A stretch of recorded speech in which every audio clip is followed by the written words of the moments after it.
यह दिवाली मुस्कान वाली ET9 स्वदेश पे हमारे दर्शकों को दिवाली की ढेर सारी शुभकामनाएं। और साहब एक बात तो है, बड़ी मुस्कान छोटी मुस्कान, मगर पिछले एक साल अगर आप स्टॉक मार्केट से जुड़े रहे तो आपके चेहरे पर मुस्कान आई है। मगर क्या आने वाले एक साल के अंदर ये मुस्कान हंसी हो जाएगी या फिर ये मुस्कान निराशा में बदल जाएगी?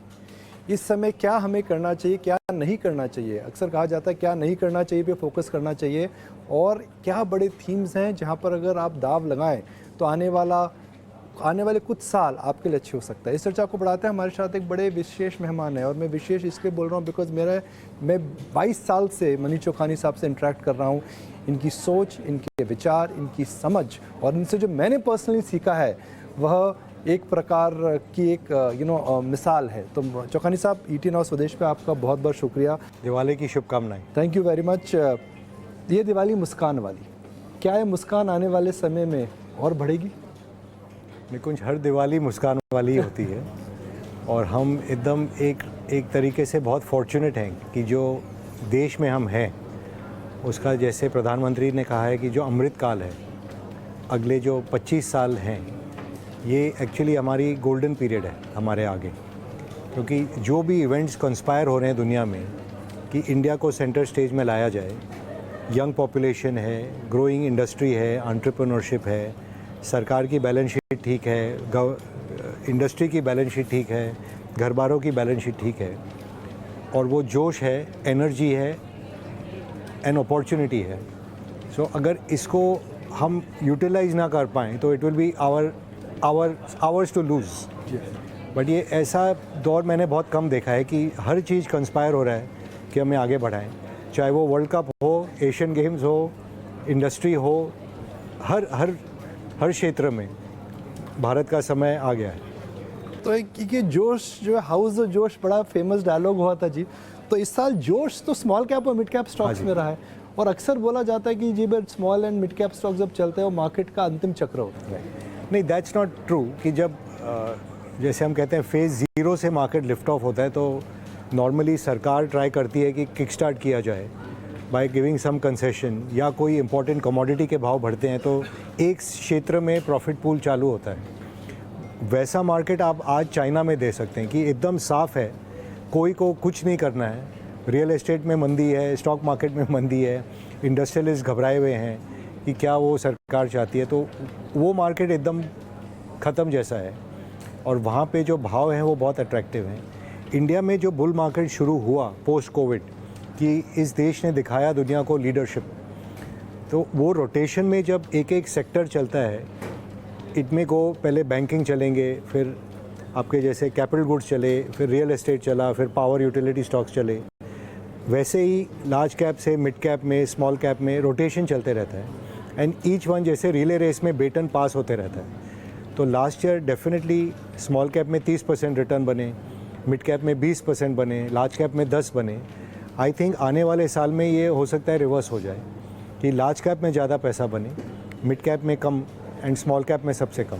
पर आपको बबल नहीं लगता? आपको ऐसा बबल नहीं है कि स्मॉल और मिड कैप में बबल है?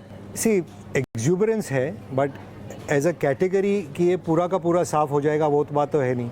मैं काफ़ी कंपनियों में घूमता हूँ तो जो अपॉर्चुनिटी सेट उनको भी नज़र आ रही है, जो केपेक्स साइकिल उनके भी चालू हुए हैं, क्योंकि हम पहले विज़िट ही नहीं करते थे। तो छोटी कंपनी जो 30 साल इस साल से फादर एंड सन लगे हुए हैं, हो सकता है वो 25-50 करोड़ के प्रॉफिट तक पहुँचे। आज उनको दिख रहा है कि हम 200 की तरफ जा सकते हैं, और अपॉर्चुनिटी है हमारे सामने, इंडिया में भी और एक्सपोर्ट में भी। तो वो थोड़ा जो उछाल आया है, definitely market is giving multiple of large cap to lot of them, कि जैसे कि उनका एग्जीक्यूशन रिस्क है ही नहीं, या मैनेजमेंट टीम क्रिएट कर लेंगे, कैपेसिटी क्रिएट कर लेंगे, it is being priced for that. अगर वो हो गया then the prices will be justified, अगर वो नहीं हुआ देन यू विल रिपेंट। कि जैसे हम बार बार कहते हैं कि भाव और भाव दोनों को चेक में रखें, कि भाव पे भी ध्यान दें और अपने भावों पे भी ध्यान दें, कि आप ज़्यादा इमोशन में कैरिड होकर एक्सूबरेंट करके इतना ज़्यादा मत भर दें कि आप 3-4 साल आगे का फ्यूचर का पहले ही भाव बढ़ चुके हैं। पर आपको लगता है कि बैलेंस ऑफ पावर शिफ्ट हो गई? एक समय होता था जब फॉरेन इंस्टीट्यूशनल इन्वेस्टर्स, जिसे हम कहते थे आर फेयर फेदर फ्रेंड्स, जब वो चिखते थे मार्केट में बुखार आ जाता था। सही बात है, मगर ऐसा नहीं हो रहा। नहीं, ये एक्चुअली आप देखें कोविड के बाद जब वो पहला उछाल आया तो 25 बिलियन बाहर के इन्वेस्टरों से आई और उसका बेनिफिट हमें भी मिला, बट जब उन्होंने बेचा 20-25 बिलियन तो सारा अब्जॉर्ब लोकल इन्वेस्टरों ने किया। उसके बाद जो उछाल आई वापस डोमेस्टिक इन्वेस्टरों ने उन्हें वापस बेचा और 25 बिलियन फिर उन्होंने डाला, और पिछले साल में वापस जब वहाँ इंटरेस्ट रेट बढ़ने लगे अमेरिका में, वो वापस बेचने की ओर है।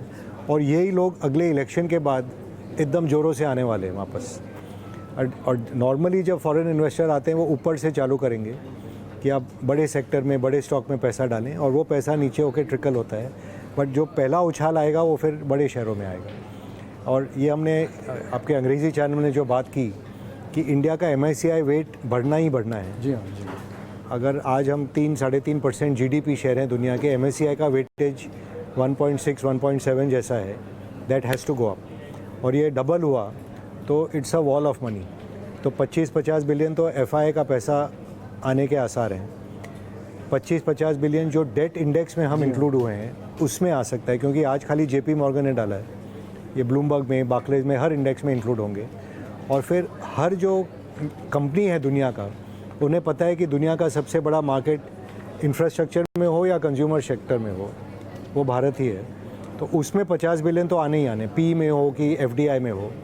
तो 100-125 बिलियन डॉलर इलेक्शन के बाद आपको देखने मिलेगा कि बाहर के देशों से इंडिया में आएगा। बट वो 100 बिलियन अगर मैं इंडिया के सेविंग रेट से कंपेयर करूं तो आज रफली 4 ट्रिलियन की GDP की तरफ है हम लोग, और 25% सेविंग रेट है, तो $1 ट्रिलियन तो इंडिया की सेविंग है। और उसमें आधे पैसे जाते थे रियल एस्टेट में और गोल्ड में, तो वो भी तो फाइनेंशियल सेक्टर में और आएंगे। तो 500 बिलियन ही नहीं, ये 500 का 600, 700, 800 बिलियन फाइनेंशियल मार्केट में through banking, insurance, stock market ये आएगा। और आज हमने खाली 25-30 बिलियन देखा है कि हमारे निवेशक डाल रहे हैं मार्केट में from the $1 trillion of saving. तो ये जो कॉकटेल बनने जा रहा है आगे के दिनों में, and specially post election, I think will be the centre stage market of the world.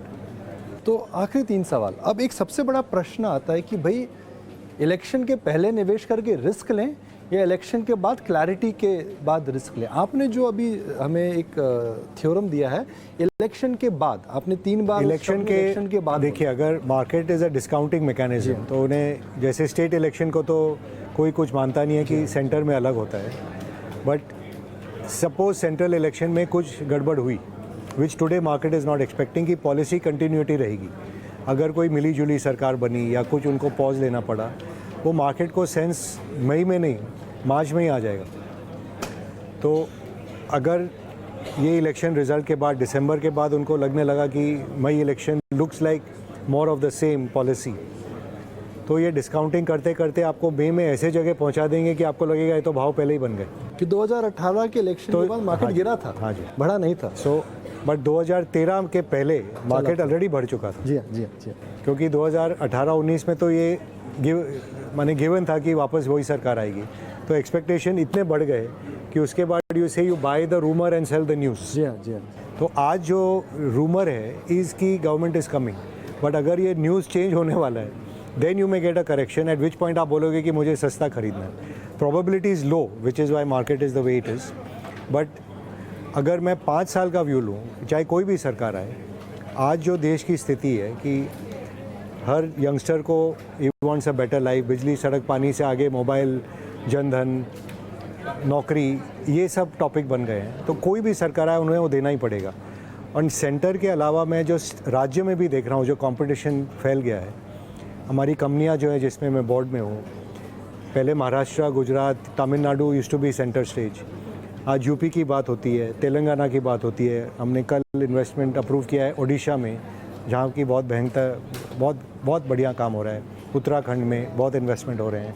तो ये जो स्प्रेड हो रहा है, अल्टीमेटली सबको चाहिए कि मेरे स्टेट में मेरे वोटरों की खुशहाली हो, क्योंकि अगर रिजल्ट नहीं मिलता है तो वोटर भी आपको बहुत जल्दी हटाते हैं। समझ गया। सो सेटबैक ज़रूर होगा अगर कुछ अनएक्सपेक्टेड नतीजे निकले, बट आई डोंट थिंक जो ट्रेंड है वो चेंज होगा। तो चौखानी साहब, एक आप हमेशा एग्जांपल देते हैं कि बड़ा ट्रेंड पकड़ो। जैसे आपने लास्ट टाइम हमें बताया जी, सुजुकी आई, मारुति की गाड़ी बनी, उसके बाद इकोसिस्टम क्रिएट हुआ गाड़ी का, जी आया, उसके बाद इंडियन IT सर्विस क्रिएट हुई, एप्पल आकर के मोबाइल मैन्युफैक्चरिंग आ रही है। तो मैन्युफैक्चरिंग की अब सब बात कर रहे हैं, और मैन्युफैक्चरिंग एक बड़ा क्षेत्र है। साइकिल भी मैन्युफैक्चर होती है, जूते भी मैन्युफैक्चर होते हैं, कपड़े भी मैन्युफैक्चर होते हैं। क्या है मैन्युफैक्चरिंग, कैसे बैठ करा जाए? सी मैन्युफैक्चरिंग की जो सेंटर स्टेज लेट से आज 50% इंडिया की मैन्युफैक्चरिंग जीडीपी ऑटोमोबाइल क्षेत्र में है। और जो इलेक्ट्रॉनिक्स क्षेत्र था उसको हम इंपोर्ट करते थे कि फ़ोन बाहर से आ रहे हैं, टीवी बाहर से आ रहे हैं, फ्रिज बाहर से आ रहे हैं, एसी बाहर से आ रहे हैं, ये जो आपके घर में लगते हैं। तो जब ये साइकिल चालू हुआ कोविड के बाद कि सबको होम इम्प्रूव करना था अपना, थोड़ा बड़ा घर ले लो, स्टील सीमेंट लोकल मिल रहा है बट बाकी सामान मैं इम्पोर्टेड खरीद रहा हूँ। तो ये जो भारत सरकार ने PLI स्कीम चालू करके इलेक्ट्रॉनिक क्षेत्र पे जोर दिया कि लैपटॉप से लेके, फ्रिज से लेके, गाड़ी से लेके, टेलीकॉम से लेके हर चीज़ यहाँ बननी चाहिए, वो बहुत अर्ली स्टेज में है। और जब एप्पल देश में आया कि मैं 10 बिलियन का इन्वेस्टमेंट करूँगा, या प्राइम मिनिस्टर ने माइक्रॉन को पकड़ के इंडिया में लाया, अप्लाइड मटेरियल्स को पकड़ के लाए कि आप यहाँ बनाइए, टाटा ने आज विस्ट्रॉन की फैक्ट्री टेक ओवर करी है। Electronic manufacturing will be a very very large space, क्योंकि हर चीज़ आपके घर में, जैसे मैंने कहा टीवी, फ्रिज, वॉशिंग मशीन, गाड़ी, मोबाइल, लैपटॉप, हर चीज़ में इलेक्ट्रॉनिक्स है। तो वो पूरा इंडस्ट्री चाइना, ताइवान में चला गया था, वो यहाँ पे बसेगा और प्रॉफिट पूल यहाँ बनेगा। बहुत अर्ली डेज हैं उसमें। दूसरा जो केमिकल इंडस्ट्री जर्मनी से चाइना माइग्रेट हुआ, वो भी माइग्रेट होके यहाँ आएगा, क्योंकि केमिकल फार्मास्यूटिकल जो कॉम्प्लेक्स बनेगा ये भी यहाँ पे बहुत विशाल बनेगा। हिस्टोरिकली खाली रिलायंस ने पेट्रोकेमिकल में हमें दिखाया कि वो क्या कर सकते हैं। आज chemicals, green hydrogen, renewable, solar, ये पूरे जो नए क्षेत्र बन रहे हैं, ये द टिपिकल मैन्युफैक्चरिंग माइंडसेट के लोग बना रहे हैं। सो सॉफ्टवेयर से हार्डवेयर एंड जो सर्विस सेंटर यहाँ खुलने लगे, जो ENY, PwC, McKinsey, ये लोग सब ने अपने ग्लोबल सर्विस सेंटर इंडिया में खोल लिए हैं। यहाँ पे भी बहुत एम्प्लॉयमेंट जनरेट हो रहा है, यहाँ पे भी प्रॉफिट पूल बहुत बड़ा बन रहा है। तो दैट्स वाई से कि बहुत नए क्षेत्र आ रहे हैं जिनमें एम्प्लॉयमेंट, एम्प्लॉयबिलिटी, स्किल ट्रेनिंग, ये सब बढ़ते जा रहे हैं। चौखानी साहब ने लास्ट टाइम हमें बताया था कि पिछले 15-20 साल पहले IT सॉफ्टवेयर इंजीनियर्स की डिमांड थी, मगर अब डिज़ाइन इंजीनियर्स की बात आने वाले समय में हम करेंगे। तो अगर आप अपने बच्चों के बारे में एक राय जानना चाहते हैं, करियर काउंसलिंग, चौखानी साहब ने करियर काउंसलिंग दी थी कि हार्डवेयर मैन्युफैक्चरिंग, डिज़ाइन मैन्युफैक्चरिंग, इन चीज़ों में अपने बच्चों को आई थिंक आप फिल्म यूनिवर्सिटी पे आके ज़रा उसके वेबसाइट पे ट्राई करिए क्या क्या न्यू कोर्सेज ऑफर हो रहे हैं। नहीं, कमाल की यूनिवर्सिटी है और मैं गया हूँ, और इंफ्रास्ट्रक्चर और जिस प्रकार के एजुकेशन फोकस वो करते हैं, लिबरल आर्ट की जो concept, I think it is absolutely एक प्रेरित करने वाली जगह जी। मैं तो वहाँ जाता हूँ और मैं सबको इनकरेज करूँगा, प्लीज़ जाइए। तो चौखानी साहब, अब फटाफट एक रैपिड फायर का सेशन करते हैं। क्रिकेट मैच है, तो इस मार्केट का सचिन तेंदुलकर कौन है जो आपको लगता है हमेशा एक कीर्तिमान बनाता ही रहेगा, मगर नहीं भी खेलेगा तो लोग मास्टर ब्लास्टर बोलेंगे? सो इस मार्केट का जो लीडिंग स्टॉक थे हर बुल बेयर साइकिल में होते थे HDFC ट्विंस, जो कि अब HDFC बैंक हो गई है। पिछले 3 साल से उन्होंने कोई रिटर्न नहीं दिया है। तो जैसे सचिन के पीरियड में आया था कि अब तो सेंचुरी मारना छोड़ दिए, करियर ख़त्म हो गया, नए प्लेयर को लाइए, वही सचिन तेंदुलकर एंड में आकर इतना मारे कि आज तक लोग उनको याद करते हैं। और 10 साल बाद विराट कोहली खड़े हुए। जी हाँ। तो विराट कोहली हो या सचिन तेंदुलकर हो, I would still say HDFC bank India का number 1 bank and number 1 profit making company inevitable है कि वो बनेगा। चलिए, तेंदुलकर साहब को जानते थे और जानते रहेंगे, मगर शुभमन गिल को 3 साल पहले कोई नहीं जानता था, सब जानते हैं। तो इस मार्केट का शुभमन गिल कौन है? That I spoke last time with you कि EMS क्षेत्र ऐसा क्षेत्र है कि बहुत बड़ा बनेगा और वो बहुत अर्ली स्टेजेस में है। तो आज उसको एक्स्ट्रा हाइप करके आज ही अगर शुभमन गिल को आप कप्तान बना देंगे तो उनकी करियर ख़राब होगी। तो इतना मल्टीपल मत दे दें EMS को। अपॉर्चुनिटी 40-50% ग्रोथ की है, पर अंडरलाइंग इकोनॉमिक्स बिजनेस की 20% ही है। तो अगर 40-50% पे ग्रो करना पड़ता है तो कैपिटल भी चाहिए, लिवरेज भी चाहिए। तो अगर भाव ठीक करें, EMS क्षेत्र इज शुभमन गिल। 2 नाम और, हम इंडिया में हमेशा बैटिंग की बात करते हैं, इस बार धमाल तो बॉलर्स कर रहे हैं। शामी साहब 35 साल की उम्र के अंदर कौन है इस मार्केट का शामी? सो अगेन आई से financials is a very large space. तो वाइल हम खाली बैंकों की तरफ देखते हैं, asset management, wealth management, stock exchanges, बहुत से ऐसे स्पेसेस हैं जो कि टेक्नोलॉजी की वजह से एकदम ये प्लेटफॉर्म प्लेस हो गए हैं। जैसे मैं इंडिया का सबसे पहला फिनटेक को नेशनल स्टॉक एक्सचेंज को मानता हूँ। कि हमारे ज़माने में अगर 5 ब्रोकर को हम साइट पे नहीं भेज सकते थे तो लेवा बेची नहीं होता। आज वो बढ़ के 1 लाख गुना वॉल्यूम मैनेज कर रहे हैं without any cut out, flash out, anything. तो जब जैसे BSE में आपने उछाल देखा, MCX में देखा, NSE की IPO will be the big bang event that the market is वो वेटिंग। तो वर्ल्ड कप जीतने जैसा बड़ा हो गया जी कि इंडिया में होगा। बैट करना है, वो भी होगा। तो वो भी होगा। अब आखिरी सवाल, और एक अंग्रेजी प्लेयर की बात नहीं करते, मैक्सवेल साहब की बात करते हैं। डबल सेंचुरी मारी, डटे रहे डटे रहे डटे रहे डटे रहे, कौन है वो? ऐसा सेइंग कि ग्रेट प्लेयर जो मरा हुआ है, जो खड़ा होके मारेगा। मतलब the grit, the stamina, the Could be chemicals. I think it was a favored sector and downturn आया है काफ़ी, पर अगर 2 साल का व्यू लिया जाए, आज लगता है कि आउट हो गए, 91 for 7 हो गया और 300 मारना जी है। हाँ। ये सेक्टर मार सकता है क्योंकि All-rounder- कैपेबिलिटी बहुत है।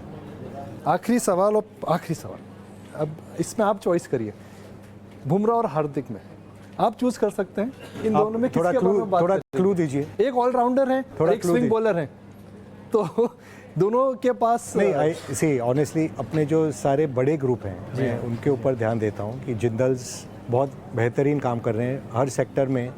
अब उन्होंने एंट्री किया है, रिलायंस ने हर सेक्टर में एंट्री किया है, अडानी ने हर सेक्टर में एंट्री किया है, टाटा ग्रुप हर सेक्टर में लीडरशिप के रोल में ले रहे हैं, बिरला ग्रुप ले रहे हैं। मैं और उससे थोड़े छोटे कंग्लोमरेट में जाऊँ, मैं वेल्सपन से जुड़ा हूँ, बहुत बढ़िया काम। एक्चुअली इतने ग्रुप, कितना बड़ा अपना इतने ग्रुप अपने आप को फैला पा के आर एबल टू डिलीवर।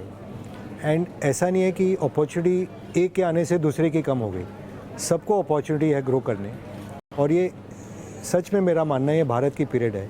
ऐसा नहीं है कि अगर विराट पे ध्यान गया तो शामी ओवरशैडो हो गया, या शामी पे ध्यान गया तो कुलदीप यादव ओवरशैडो हो गया, कुलदीप पे ध्यान गया तो बुमराह ओवरशैडो हो गया, या शुभमन गिल को, नए प्लेयर को नहीं आने दे रहे हैं। सबके पास इतना बड़ा मौका है कि ये world cup winning team Hindustan में, अपने देश में खड़ी है। एंड आपको जिस पे भी भरोसा है, आप उस पर बेट लगा के शांति से 5 साल बैठे रहिए। यहाँ बहुत वेल क्रिएशन होने वाला है। तो अब रैप करने से पहले चौखानी साहब, एक इंडियन टीम को गुड विश, बेस्ट विशेस तो देना बनता है, 3 बार करते हैं। जीतेगा भाई जीतेगा, भारत जीतेगा, जीतेगा भाई जीतेगा, भारत जीतेगा, जीतेगा भाई जीतेगा, भारत जीतेगा। चलिए बहुत बहुत शुक्रिया। 18 और स्वदेश की खास पेशकश